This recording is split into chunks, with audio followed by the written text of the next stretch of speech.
सबसे बुरी हालत है वर्तमान में। जितने भी ये साधु संत महात्मा है ना, दास आप जियों को बार बार कहता है, इस दुनिया में जितने भी संत हैं वो तो है नकली, और उन संतों की जो संगत है वो है असली। और संत रामपाल जी संत तो है असली, लेकिन इसकी संगत है नकली, नकली, घटिया।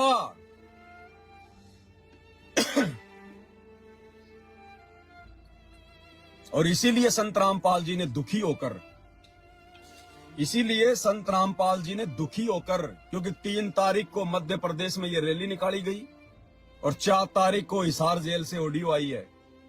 संत रामपाल जी, वो अंतर्यामी भगवान, अंतर्यामी परमात्मा सब कुछ देख रहा है तुम्हारे काले कुकर्मों को, घटिया कर्मों को।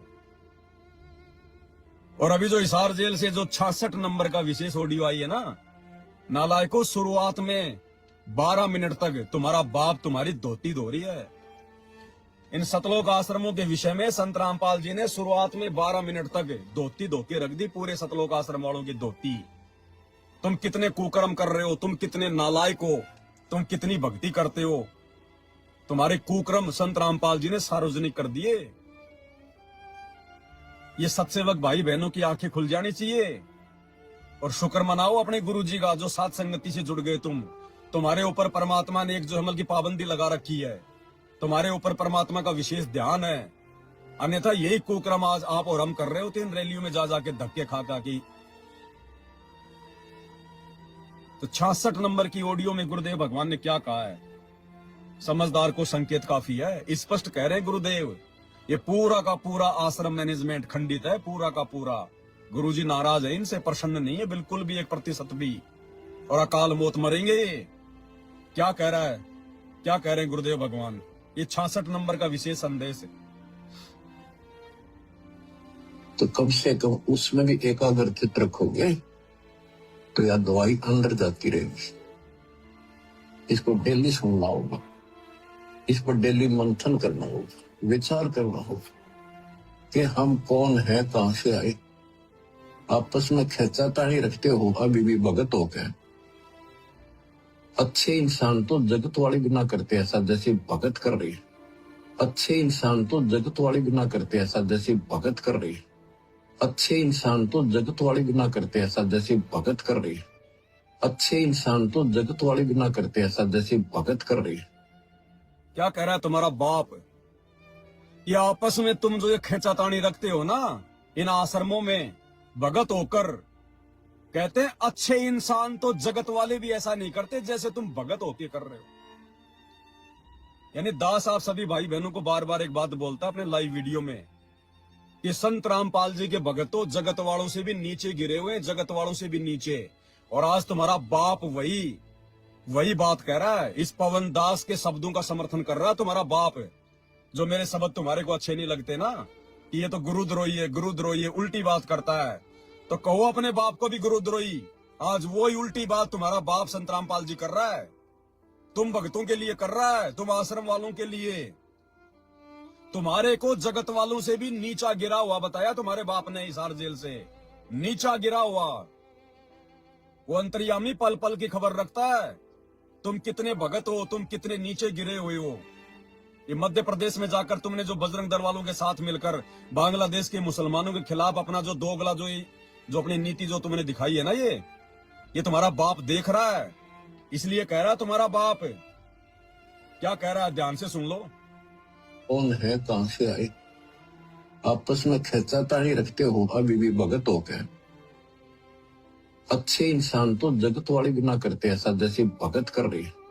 अच्छे इंसान तो जगत वाली बिना करते ऐसा जैसे भगत कर रही है। अच्छे इंसान तो जगत वाली बिना करते ऐसा जैसे भगत कर रही है। अच्छे इंसान तो जगत वाली बिना करते ऐसा जैसे भगत कर रही है। क्या मतलब है इसका? अब वो कोई डंडा थोड़ी चढ़ाएगा तुम आश्रम वालों के, अरे डंडा थोड़ी चढ़ाएगा अब जबरदस्ती। जो कहना था वो कह दिया। दुखी होके कह रहा है तुम्हारा बाप कि ऐसा कर्म तो, ऐसी खींचातान आपस में, राग द्वेष ईर्ष्या। क्योंकि संत रामपाल जी के पास में हिसार जेल में आए दिन इन भक्तों की शिकायतें जाती है, आए दिन आश्रम वाले भक्तों की आपस में राग द्वेष, खींचातानी, ईर्ष्या। इसलिए तुम्हारा बाप दुखी होकर सार्वजनिक तौर पर कह रहा है, जिसको दुनिया भी सुन रही है, ये वीडियो यूट्यूब पर चलते हैं और पूरी दुनिया भी देख रही है। और गुरुदेव ने जगत वालों से भी नीचे गिरा हुआ अपने सतलोक आश्रमों से जुड़े हुए भक्तों को बता दिया। अरे जिसका गुरु इतनी बड़ी बात कह रहा है अपने भक्तों को कि जगत वाले अच्छे इंसान भी ऐसा नहीं करते जैसा तुम भगत होके कर रहे हो, इसका मतलब क्या है? तुम्हारे नाम सुरक्षित है क्या? तुम्हारी मर्यादा खंडित है क्या? नालायकों, सबकी मर्यादा खंडित है, तुम्हारी सबकी मर्यादा। तुम्हारा बाप तुम्हारे से दुखी है, दुखी। और जिन बातों से गुरु दुख पावे उन बातों को दूर भगावे। सबके सब मर्यादा तोड़ के बैठे हो सारे के सारे। ये तुम्हारे बाप के बोल वचन है। ये दास पवन दास कहे तो तुम्हारे को मिर्ची लग जाती है। अब तुम्हारा बाप कह रहा है, अब क्या करोगे? अब उसको क्या कहोगे? देशद्रोही या गुरुद्रोही? क्योंकि तुम्हारे बाप ने तो इस गुरुद्रोही पवन दास के शब्दों का समर्थन कर दिया। ये जो बातें पवन दास कहता है आश्रम वालों के लिए, वही बात आज तुम्हारे बाप ने कह दी हिसार जेल से। तो तुम्हारा बाप संत रामपाल जी मुझ पवन दास का समर्थन कर रहा है या तुम्हारा कर रहा है? सुनो आगे और क्या कह रहा है तुम्हारा बाप। किसी को छोटी सी सेवा दे देते, कोऑर्डिनेटर बना दिया, उन्होंने सोचा मैं खुदा बन गया। और इतना शिक्षा तो कोई मजदूर बनो सीखो, मजदूर। और ये बच्चे जो नहीं, मालिक के बच्चे समझो, परमात्मा के बच्चे हैं, समझो ना समझो तब भी है। कोऑर्डिनेटर बनता है तो किसी स्तर का है। कोऑर्डिनेटर की परिभाषा समझो क्या होती है? कोऑर्डिनेट करना, एक दूसरे से संपर्क साध कर रखना। और जो आदेश, कोऑर्डिनेटर का मतलब क्या होता है? एक दूसरे के साथ में कोऑर्डिनेट करना, संपर्क साध के रखना, मिलजुल के चलना, राग द्वेष ईर्ष्या को दूर करना। और तुम बजरंग दल वालों के साथ मिलके और बांग्लादेश के मुसलमानों के खिलाफ रैलियां निकाल रहे हो। नालायकों, तुम पक्षपात कर रहे हो। एक का पक्ष और दूसरे का तुमने विपक्ष ले लिया। तुम क्या खाक कोऑर्डिनेटर हो तुम? और सबसे ज्यादा अहंकार इन कोऑर्डिनेटरों में, गुरुजी ने कह दिया, सुन लिया होगा भी, सुन लेना। 66 नंबर की ऑडियो है, शुरू से सुन लेना 16 मिनट तक। ये कोऑर्डिनेटरों में जितना अहंकार है किसी में नहीं है। कोऑर्डिनेटर बन गया तो कोई जो है वो खुदा बन गया क्या? कर्म फोड़ रहे हो, कर्म। साध कर रखना। और जो आदेश गुरु जी का है उसको आगे अपने भाई के तक पहुंचावे, उनकी व्यवस्था करे और करवावे। अपने को नौकर समझे, सर्वेंट को बताता था। दो दिन मेरी शरण है ताका हूं मैं दास, खुद मालिक कहते हैं दास को न पड़ेगा। तो इसी प्रकार आपने अपने को एक नौकर समझना होगा और संगत उस मालिक के बच्चे की। ये सत्कर मान लो, आप भी उसी के बच्चे हो, ऐसी बात नहीं है। पर आपको सेवा दूसरी दे दी है कि इसको संभाल कर क्या कह दिया आपको, आपकी सेवा हटा दी। मेरी सेवा क्यों हटा दी? वो तो निगम से कर रहा था। ये बातें भी कमजोरी है या भी कमजोरी आप। जब भी किसी को कहा जाए सेवा बदलती, खुश होकर, मगर मन में ऐसा भाव नहीं आने दे कि जैसे मैं दुखी हूं। और तो वो भगवान तो देखेगा, ऊपर से ना दिखाओगे अंदर होगा तो भी आपको नुकसान होगा।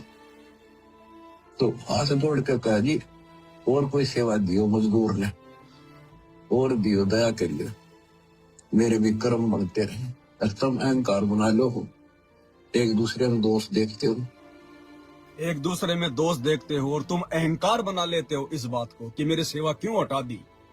क्यों? तो कोई प्रधानमंत्री लग रहा है क्या? मैं कोऑर्डिनेटर था, मेरी सेवा क्यों हटा दी? दर्द क्यों हो रहा है? क्योंकि आराम का खा रहा था, संगत का ज्योति पाठ और दान का पैसा आ रहा था नामदान सेंटरों पर। आराम का खाना खा रहा था ना, आराम के खाने की आदत पड़ गई थी। अब पैसा आ नहीं रहा, अब इसको कोऑर्डिनेटर के पद से हटा दिया। अब उसको मार्केट में जाकर मजदूरी करने में जोर आता है।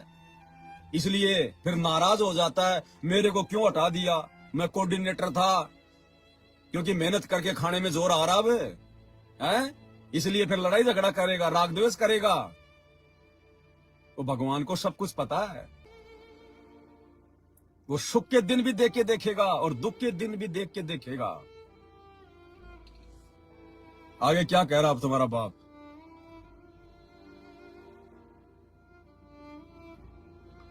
और कई देखा है कि कोऑर्डिनेटर या जिसकी जो भी व्यवस्था लगाई जाए तो व्यवहार भी ठीक नहीं करते, धमकान लग जाते, फुरकान लग जाते। और कुछ ऐसी भी शिकायतें आई हैं जो बहन बेटियों के साथ गलत मैसेज भी डालते हैं। तो वो दुष्ट लोग ना तो कोऑर्डिनेटर के योग्य है ना वो भगत के योग्य। और कुछ क्या कह रहा तुम्हारा बाप कि मेरे पास में कोऑर्डिनेटरों की ऐसी ऐसी भी शिकायत आती हैं जो संगत में माता बहनों के पास में गंदे गंदे मैसेज करते हैं, अश्लील मैसेज करते हैं, सेटिंग बाजियां करते हैं भक्तों की बहन बेटियों के साथ। कोऑर्डिनेटर, अब इससे ज्यादा तुम्हारा बाप और क्या कहेगा? अरे भक्ति में आने के बाद, भगत बनने के बाद ऐसे निकम्मों की तो शक्ल भी नहीं देखनी चाहिए। ये कोऑर्डिनेटर इतने नीचे गिरे हुए धूर्त इंसान है, ये काल के एजेंट है, काल के। तुम्हारा बाप आगे बताएगा कि तुम तो काल के एजेंट बन गए सारे। ये पवन दास तुम्हारे को काल का एजेंट कहता है ना, आज तुम्हारा बाप कहेगा तुम्हें, आज संत रामपाल जी कहेंगे कि सब कि ये जितने भी कोऑर्डिनेटर है तो काल के एजेंट बन गए, काल के एजेंट। क्या कह रहे हैं, ध्यान से सुन लो। गुरुदेव कह रहे हैं मेरे पास में ऐसी ऐसी भी शिकायतें आती हैं कि कोऑर्डिनेटर संगत में माता बहनों के पास में गंदे गंदे मैसेज करते हैं, अश्लील मैसेज करते हैं। ये तो रासलीला चल रही है ना आश्रमों में, रासलीला। दास ने क्या कहा था लाइव में, ये वैश्यावर्ती के अड्डे बनते जा रहे हैं, वैश्यावर्ती के अड्डे, सतलोक आश्रम। यहाँ कोई भक्ति नाम की चीज नहीं है। इज्जतदार व्यक्ति तो अपनी बहन बेटियों को कभी भी आश्रमों में नहीं भेजेगा जब तक संत रामपाल जी नहीं आ जाएंगे, जब तक संत रामपाल जी हिसार जेल से बाहर नहीं आ जाते हैं। अगर कोई इज्जतदार व्यक्ति होगा वो तो अपनी बहन बेटियों को इन आश्रमों में भेजेगा नहीं, क्योंकि जो संगत का जो अधिकारी है, संगत का अधिकारी कोऑर्डिनेटर, ये उनके कर्म बताए जा रहे हैं। जब कोऑर्डिनेटर ऐसा करेगा तो संगत वाले क्या करेंगे? मैं तुमसे मिलने आई सत्संग जाने के बहाने, मैं तुमसे मिलने आई आश्रम जाने के बहाने, मैं तुमसे मिलने आई पुस्तक सेवा के बहाने। ये रंगरेलियां मनाते हैं, रासलीला खेलते हैं पुस्तक सेवा के बहाने, आश्रमों में जाने के बहाने। ये गंदे और घटिया कुक्रम चल रहे हैं इन काल के द्वारा बनाए गए आश्रमों में। क्या कह रहा है तुम्हारा बाप? जब कोऑर्डिनेटर ऐसा करेंगे तो कोऑर्डिनेटरों के पीछे आंख बंद करके चलने वाले क्या करेंगे? वो कौन सा रामायण बाचेंगे जब कोऑर्डिनेटर ही रासलीला खेल रहे हैं अपनी गुरु बहनों के साथ में। और नालायकों, सबसे बड़ी बात, तुम्हारा बाप ये बात सार्वजनिक तौर पर संगत में बोल रहा है। अरे डूब के मर जाओ, डूब के। अरे जब ब्रह्मा जी ने अपनी पुत्री के साथ में गंदा कर्म किया, भरी सभा में उसकी पीछे से बात भर ली, तो शंकर भगवान ने कहा कि ब्रह्मा जी तेरे को जीने का अधिकार नहीं है, और शंकर भगवान ने उसका एक सिर काट दिया वहीं पर। उसके बाद में ब्रह्मा जी के 4 मुंह रह गए। पहले ये पंचानन था, पंचानन। और नालायकों, तुम भी वही काम कर रहे हो। अरे तुम भी वही ब्रह्मा वाला काम कर रहे हो। तुम्हारे को जीने का अधिकार है, तुम्हारे को ये शरीर छोड़ देना चाहिए, हरामखोरों, कहीं जाके आत्महत्या कर लेनी चाहिए। तुम भगत कहलाने के लायक हो क्या तुम? तुम्हारा बाप दुखी होके तुम्हारे बारे में ये बात बोल रहा है, कोऑर्डिनेटरों के बारे में। तुम्हारे को जीने का अधिकार है क्या? और जी भी लिए तो कौन सा तुम जो है किला तोड़ दोगे? और कुछ ऐसी भी शिकायतें आई हैं जो बहन बेटियों के साथ गलत मैसेज भी डालते हैं। तो वो दुष्ट लोग ना तो कोऑर्डिनेटर के योग्य है ना वो भगत के योग्य। और कुछ ऐसी भी शिकायतें आई हैं जो बहन बेटियों के साथ गलत मैसेज भी डालते हैं। तो वो दुष्ट लोग ना तो कोऑर्डिनेटर के योग्य है ना वो भगत के योग्य। और कुछ ऐसी भी शिकायतें आई हैं जो बहन बेटियों के साथ गलत मैसेज भी डालते हैं, तो वो दुष्ट लोग ना तो कोऑर्डिनेटर के योग्य है ना वो भगत के योग्य। कल को तुम्हारा पड़ोसी तुम्हारी बहन बेटी के साथ में अगर इस प्रकार की हरकत कर दे, क्या तुम उसके घर जाओगे? फिर इन आश्रमों में क्यों जा रहे हो तुम? अपनी ऐसी तैसी करवाने जा रहे हो तुम, अपनी ऐसी तैसी करवाने, क्योंकि तुम्हारे को मजा आता है अपनी बहन बेटियों के साथ में इस प्रकार से छेड़छाड़ करवाते हुए। तुम भक्तों को आनंद आता है, मजा आता है अपनी बहन बेटियों के साथ में छेड़छाड़ करवाते हुए इन आश्रमों में ले जाकर। अन्यथा तुम्हारी बहन बेटी के साथ अगर तुम्हारे गांव का कोई लड़का, तुम्हारा पड़ोसी अगर इस प्रकार की गंदी हरकत कर दे, तुम क्या करोगे? तुम मरने मारने को तैयार हो जाओगे। और इन आश्रमों में तुम फिर भी जा रहे हो क्योंकि तुम्हें आनंद आता अपनी बहन बेटियों को छिड़वाने में, आनंद आता है तुम्हें कि एक बार ये लोग शुरुआत कर दे, फिर हम भी देख लेंगे धीरे धीरे पीछे पीछे। तुम्हारी बुद्धि है ना घास चरने गई है, घास चरने। ये काल के द्वारा खोले गए आश्रम है, काल के द्वारा। केवल अपने धार्मिक धंधे के लिए संत रामपाल जी के परिवार ने अपने धार्मिक धंधे के लिए आश्रम खोल रखे हैं। इन काल एजेंटों को ना तो संत रामपाल जी से कोई मतलब है, ना उनकी संगत से कोई मतलब है। चाहे किसी का बलात्कार हो, चाहे किसी के साथ छेड़छाड़ हो, इनको तो पैसा चाहिए। नाच मेरी बुलबुल तुझे पैसा मिलेगा। इनको ज्योति पाठ का पैसा चाहिए, ज्योति पाठ का पैसा।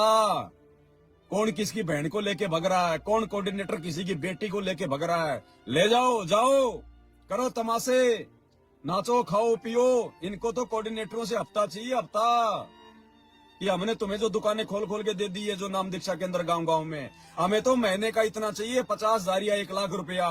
बाकी तुम खाओ पियो ऐश करो। मंथली बंधी हुई है, मंथली। किस बहन में घूम रहे हो भक्तों? तुमने अपनी सो ऐसी तुम भक्तों ने अपनी मूर्खता के चलते ऐसी तैसी करवाई सो करवाई। अब अपनी बहन बेटियों की ऐसी तैसी क्यों करवा रहे हो इन आश्रमों में भेज के? सत्संग तुम्हारे घर पे नहीं है क्या? उस आश्रम में तुम्हारा बाप बैठा है क्या? अरे इन सतलोक आश्रमों में तुम्हारा बाप बैठा हुआ क्या? वो सत्संग तो तुम्हारे घर पे भी है जो तुम वहां जाके सुनते हो। फिर क्यों अपनी बहन बेटियों की ओर ऐसी तैसी करवा रहे हो वहां भेजकर? वहां गुंडे आते हैं, लफंगे गुंडे, 1 नंबर के गुंडे, भगत नहीं है। वहां पे सेटिंग बाजियां होती हैं, सौदागिरी होती है, सौदागिरी। अरे जब कोऑर्डिनेटर ये हरकत कर रहे हैं, तुम्हारा बाप बता रहा है, तो बाकी संगत का क्या हाल होगा? वहां पे रोकने वाला कौन है? गुरुजी का छोटा लड़का मनोज, जिस समय वो भगोड़ा बन के घूम रहा था गुड़गांव में, एक भगत की जो है वो लड़की के साथ में इसने क्या किया था, पूछना उससे कभी जाके। तो बाकी संगत क्या करेगी?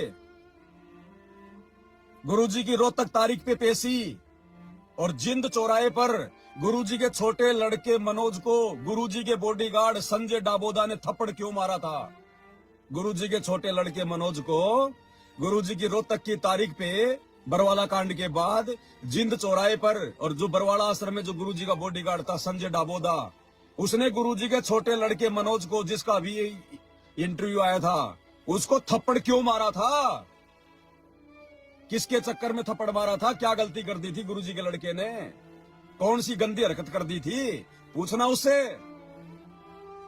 महेंद्र के लड़के को बरवाला कांड से पहले बरवाड़ा में लोगों ने जमकर रोड पे क्यों पीटा था? किसकी लड़की के साथ में क्या गंदी हरकत कर दी थी? पूछना उससे। ये संत रामपाल जी का पूरा ये कलयुगी खानदान, ये काल प्रेरित है, काल प्रेरित। और ये परीक्षा चल रही है, ये परीक्षा का समय है बच्चों। छटनी हो रही है, छटनी। रह जाओगे अपनी ऐसी तैसी करवाते, रह जाओगे इन आश्रमों में। और जो माल है, जो संत रामपाल जी का जो माल है, वो साथ संगत वाले लूट के ले जाएंगे। और लूट लिया, तुम्हारे लिए तो खाली कचरा बचा हुआ है, कचरा। माल तो लूटने वालों ने लूट लिया, सत्सेवकों ने। अब तो कचरा बचा हुआ। अब तो तुम देखा देखी करोगे आने वाले समय में। अब तो केवल तुम देखा देखी करोगे। साथ संगति से जुड़ना पड़ेगा, तुम्हारी मजबूरी होगी। अब तो देखा देखी में चलोगे तुम, देखा देखी। जिन्होंने लूटना था लूट लिया, अपने गुरु को भगवान मान के, घर घर को आश्रम बना के, गुरु का आसन लगा के, गुरु को भोग लगा के। अब तो तुम देखा देखी करोगे मजबूरी में, क्योंकि पूरी दुनिया को करना पड़ेगा। जाओगे कहां फिर तुम? भक्ति करनी है तो साथ संगति से जुड़ के करनी पड़ेगी आने वाले समय में, नहीं तो भक्ति छोड़नी पड़ेगी। तो कोऑर्डिनेटरों की ये हालत है, तुम्हारा बाप कह रहा है। तो ऐसा तो संगत माई कुसंगत उपजेगी, और ऐसी कुसंगत होगी फिर हम रखेंगे नहीं उसको खेत में। किसान उसको बाढ़ को पाड़ के खेत के बाहर फेंक देता है, तो उसको मिशन से निकाल दिया जाया करेगा। परमात्मा क्या कह रहे हैं परमात्मा? ऐसों को मिशन से निकाल दिया जाया करेगा। अब बताओ भाई और बहनों, अरे बेचारे छोटे छोटे भगत भाई बहनों का तो पीला पर्चा निकल के आ जाता है बात बात पे। इसकी आश्रम से नो एंट्री की जाती है, इसकी आश्रम से नो एंट्री की जाती है। अब तुम्हारा बाप संत रामपाल जी कह रहा है, तो क्या उन कोऑर्डिनेटरों का तुम्हें पता नहीं है? जब तुम्हारे बाप के पास हिसार जेल में कोऑर्डिनेटरों की शिकायत पहुंच चुकी है, तो उन कोऑर्डिनेटरों के खिलाफ पीला पर्चा क्यों नहीं निकाला तुम लोगों ने? अरे निकालो, वो कौन कौन कोऑर्डिनेटर है दुष्ट, जो अपनी गुरु बहनों के साथ में ऐसी ऐसी गंदी चैटिंग करते हैं। निकालो उनके नाम का पीला पर्चा। बेचारे भक्तों का तो बहुत जल्दी तुम पीला पर्चा निकाल देते हो। इसने पवन दास के वीडियो देख लिए, गुरुद्रोही हो गया इसलिए पीला पर्चा निकाल दिया, आश्रम में नहीं आता, सेवा नहीं करता, इसकी हाजिरी कम है, ये कर दिया वो कर दिया। ये तुम्हारे बाप, ये कोऑर्डिनेटर ऐसी बड़ी बड़ी गंदी गंदी हरकतें कर रहे हैं अपनी गुरु बहनों के साथ में। और सबसे बड़ा प्रमाण संत रामपाल जी अपने मुंह से बोल रहे हैं। तो लगाओ ना उनके पीले पर्चे, क्यों नहीं निकालते उनके पीले पर्चे? इसी को कहते हैं दोगला आचरण, दोगला आचरण। वो कहते हैं ना कि कुम्हार होता ना, कुम्हार, कुम्हार का कुम्हारी के ऊपर तो कोई जोर चलता नहीं है, गधे के मारा करता वो, गधे के। तो इन कोऑर्डिनेटरों पे तो तुम्हारा कोई जोर चलता नहीं है। आम संगत की जो है तुमने ऐसी तैसी कर दी। आम संगत के तुम पीले पर्चे निकाल दो 2 मिनट में, इन कोऑर्डिनेटरों के खिलाफ निकाल के देखो। लेकिन ये कोऑर्डिनेटर तो इनको मंथली दे रहे हैं, महीने का दे रहे हैं इनको तो माया चाहिए। फिर कोऑर्डिनेटर चाहे 20 के साथ में रंगरेलियां मनाए, चाहे 30 के साथ में रंगरेलियां मनाए, इनको कोई मतलब नहीं है। तो उसको मिशन से निकाल दिया जाया करेगा। परमात्मा ने हमें, हम गंदे हो गए थे, ज्योत निरंजन पड़िया दुर्गा, हम नीच हो गए थे, वहां से सबको नीचे पटक दिया। कहीं हम ओरा का भी मन खराब ना करते। और वहां से आने के बाद, निकालने के बाद, ये दोनों दुश्मन हो गए भगवान के, काल और दुर्गा। हमने तो इतना ज्ञान नहीं कि हमें क्यों निकल, गलती खुद करी, निकाल दिया तो द्रोही हो गए। इसी प्रकार जो यहाँ गलतियां करते हैं उनको यहाँ से निकाल देते हैं, वो फिर दुश्मन बन जाते। कर्म खूब फोड़वा होगा काल उनके, थोड़े बहुत रह रहे थे उन्हें कति नष्ट करवा देगा। साधु संता के विरोध करवा के, साधु संतों का विरोध करवा के ये काल ढंग से कर्म फुड़वाएगा। क्या कह रहे हैं गुरुदेव भगवान? एक बार फिर से सुन लो। साधु संतों का विरोध करवा के बन जाते। कर्म खूब फोड़वा होगा काल उनके, थोड़े बहुत रह रहे थे उन्हें कति नष्ट करवा देगा। साधु संता के विरोध करवा के। अब साधु संतों हैं कौन असल में संगत में? साधु संगत असल में संगत में वो हैं जो अपने गुरु का पूरा आदेश मान के भक्ति कर रहे हैं, गुरु को भगवान मान के। वो है साध संगति वाले सत्सेवक भाई बहन। और अंतर्यामी भगवान इशारा कर रहा है कि तुम जितना साध संगतियों का विरोध करोगे, जितना तुम सत्सेवकों का विरोध करोगे, जो मर्यादा में रह के गुरु को भगवान मान के भक्ति कर रहे हैं ज्ञान आधार से, तुम्हारे बचे खुचे जो कर्म है ना, वो भी फुड़वा देगा ये काल। बचे कुछ कर्म भी ये काल तुम्हारे फुड़वा देगा। क्योंकि इन आश्रमों में तो सारे उल्टे कर्म हो रहे हैं, उल्टे काम करवाए जा रहे हैं। और साधु संत कभी उल्टे काम ना करते, ना उनमें सहयोग करते। तो गुरुजी का परिवार स्टेडियम बना दिया, राजनीति कर रहा है, आश्रम में हॉस्पिटल खोल दिया, रक्तदान, देह दान, गांव वालों के लिए भक्तों का पैसा बर्बाद कर रहा है, कभी एम्बुलेंस ला रहा है, कभी बसें चला रहा है, रोडें ठीक कर रहा है? राम सीता विवाह महोत्सव मना रहा है, अयोध्या में जाके भंडारा लगा रहा है, आन उपासना में सहयोग कर रहा है। तो साधु संत है कहाँ उन आश्रमों में? उन आश्रमों में तो गांधारी के खानदान वाले सारे के सारे देखा देखी वाले हैं कहाँ भगत? कोऑर्डिनेटर भी माता बहनों के साथ में घटिया हरकतें कर रहे, तो हैं कहां भगत साधु संत उन आश्रमों में? ये गुरुजी साध संगत वालों के लिए संकेत कर रहे हैं कि इन साध संगत वालों का, जो कि सच्चे भगत हैं, इनका विरोध करवा के तुम्हारे थोड़े बहुत जो ये कर्म बचे हुए ना, ये भी फुड़वा देगा ये काल। और ऊपर से तुम ये मुसलमानों का विरोध ऐसी तैसी करवाएगा ये काल, तुम्हारी ऐसी की तैसी। और मुसलमानों को तुम अपना दुश्मन समझ रहे हो ना संत रामपाल जी के भगत होके। हम सब एक ही परमात्मा के बच्चे हैं, हमारा भगवान एक ही है।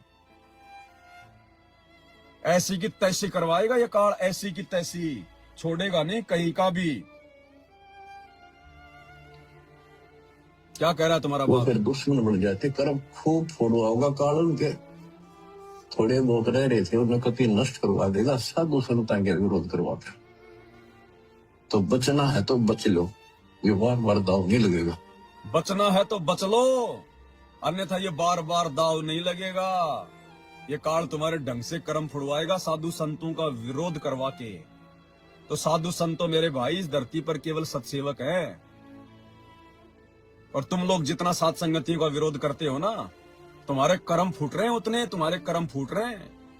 आने वाले समय में भुगतना पड़ेगा, जाओगे कहां बच के।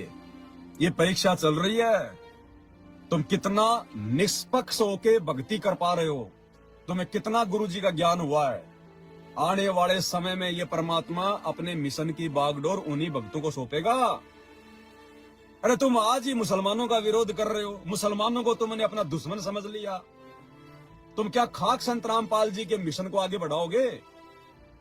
कल को तुम्हारे को अगर कोई मंत्री बना दिया, प्रधानमंत्री बना दिया, तुम तो लाइन लगा के मुसलमानों को मार दोगे। आराम करो, ये कोई भक्ति है क्या तुम्हारी? सब एक परमात्मा के बच्चे बता दिए गुरुदेव ने, तो सब के अंदर मुसलमान भी आ गए, हिंदू भी आ गए, सब आ गए। जिनको संत रामपाल जी का ज्ञान नहीं है, वो चाहे लाख विरोध करें, लाख रैलियां निकाले एक दूसरे के विरोध में। अरे हम संत रामपाल जी के भगत जबरदस्ती क्यों उस आग में जाके कूद रहे हैं? हमारे को क्या लेना देना है? ये काल ऐसे ही आंखों पे काली पट्टी बांध के ऐसी तैसी करता है, ऐसे ही। आगे क्या कह रहा है तुम्हारा बाप? दास ने समझाने में कसर नहीं छोड़ी, और वह दिन रात मैंने दास भी कर रहा है। मैं उस मालिक से डरता हूं, आप उसके बच्चे हो, मैं नौकर हूं। नौकर की कोई औकात नहीं है, अपने काम में ना करे, नहीं करेगा तो मालिक उसको दंड देगा, सेवा करेगा उसके ठाठ कर देगा। ये कबीर जगत सेठ है, इसके घर में कोई कमी नहीं। ये तो नसीहत दी है आपको, समझदार हो, इसका पालन करो। गुरुदेव कह रहे हैं ये तो तुम्हारे को नसीहत दी है, नसीहत। समझदार हो, पालन करो। कितनी नसीहत देगा? अरे कितनी नसीहत देगा तुम्हारा बाप? नसीहत देने के बाद भी तुम सारे उल्टे कर्म कर रहे हो। मिट्टी में मिला दिया उनके ज्ञान को।